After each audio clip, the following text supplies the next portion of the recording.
I used to think I had everything figured out: success, influence, control. But after meeting him, I realized I'd never even been in charge of myself. My name's Ryan, and I run a channel called Mind Forge, one of those self-help podcasts for high-value men. You know the type. Cold showers, discipline, money, women, repeat. I built my image like a fortress. Nothing got in unless I wanted it to. At least, that's what I believed. A few months ago, during a live stream, someone commented, "Your confidence is synthetic." I laughed it off. But the comment stayed pinned on my feed, even after I deleted it. The next morning, I got a DM from a user named @mentor_0. His profile picture was just a gray circle. The message said, "Your image is borrowed. Your reflection wants a refund." I replied with a joke, something snarky. He sent a location pin, a coffee shop downtown, midnight. And one more line. "If you're not afraid to meet the real version of yourself, come alone." I don't know why I didn't just block him. Maybe part of me wanted to prove he was wrong. Maybe part of me already knew he wasn't. At 11:52 p.m., I parked across the street. The coffee shop was dark, except for one light in the back. Through the window, I saw someone sitting perfectly still. No phone, no drink, no movement. Just waiting. I stepped inside. The smell of burnt coffee and dust hit me. The man turned as if he'd been expecting me for years. He was tall, maybe 50, wearing an immaculate black coat and a narrow-brimmed hat. His face was too symmetrical, his smile too patient. "You're late," he said. His voice wasn't deep, but it resonated, like there was another voice buried beneath it. "Are you Mentor Zero?" I asked. He nodded. "I prefer to meet students in person. The digital mask limits understanding. I'm not your student. Not yet." He gestured to the seat across from him. Against my better judgment, I sat down. The conversation was strange. He didn't talk about success or money. He talked about ownership. About how every person has a version of themselves that lives just slightly out of sync, watching, mimicking, waiting for permission to take over. "The more you pretend," he said, "the more your reflection learns to live without you." I laughed. "That's the dumbest motivational crap I've ever heard." He leaned closer. "I wasn't motivating you, I was warning you."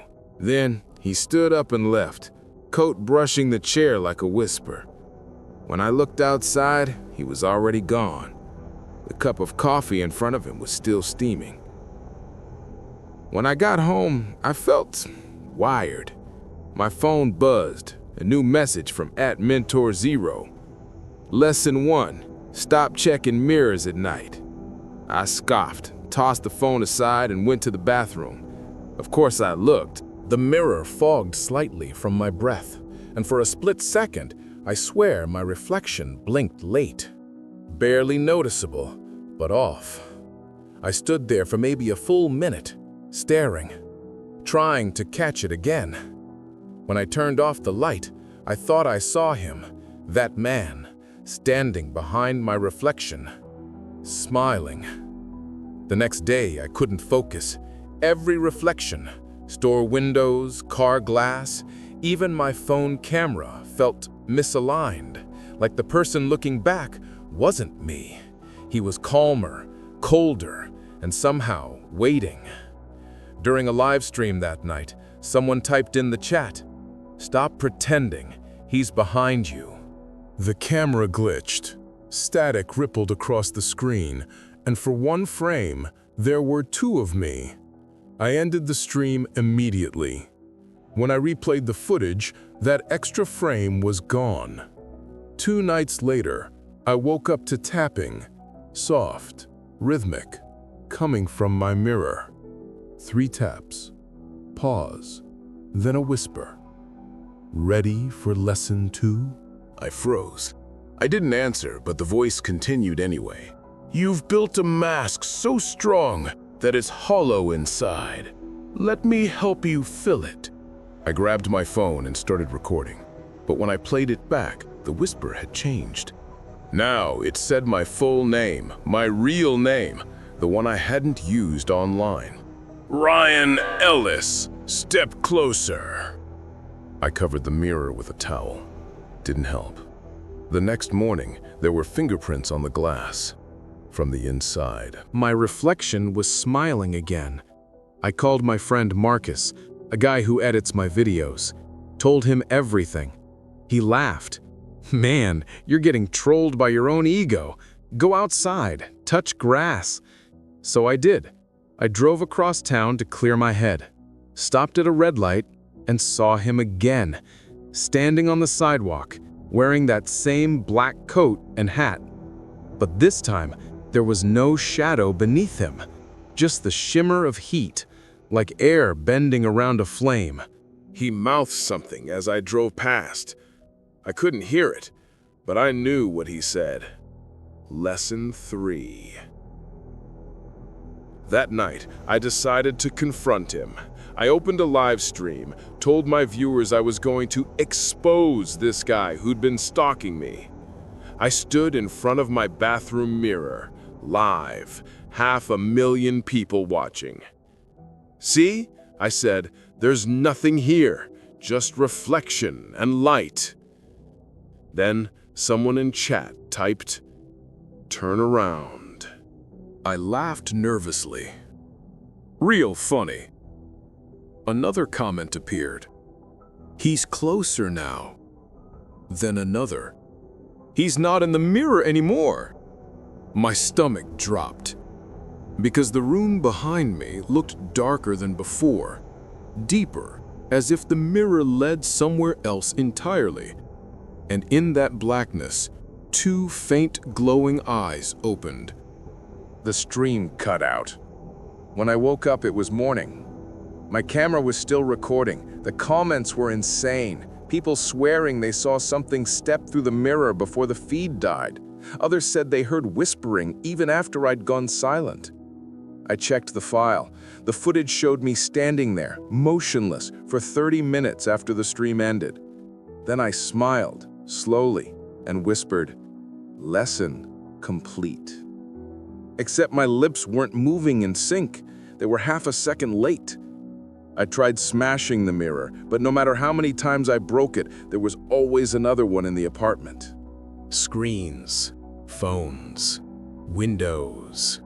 Every reflection carried him, watching, smiling, and sometimes mimicking things I hadn't done yet. The police came after my viewers reported a disturbing live stream. They searched the place, found nothing but shattered glass. One of them looked at me strangely and said, "You okay, sir? You've got blood on your hands." I looked down. It wasn't blood. It was coffee. Still warm. It's been 3 weeks since then. My followers think it was all a stunt. They call me the Sigma Slasher or some dumb meme name.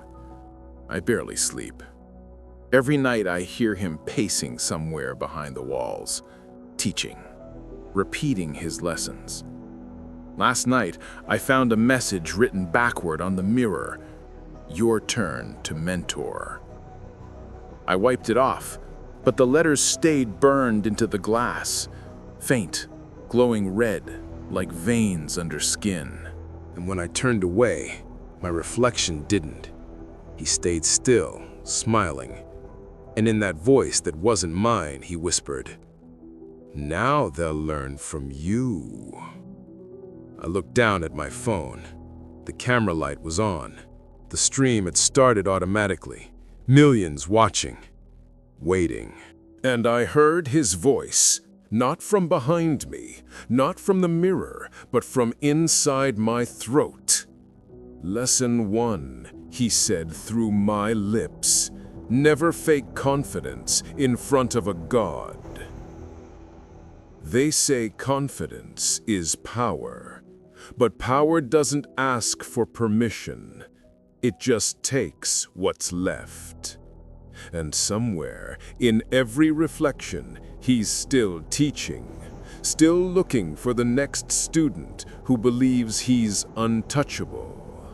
If you ever get a message from @Mentor0, don't answer, don't meet him, and for the love of God, don't look in the mirror afterward. Because the moment you see someone standing behind you, it's already too late to know which one is real.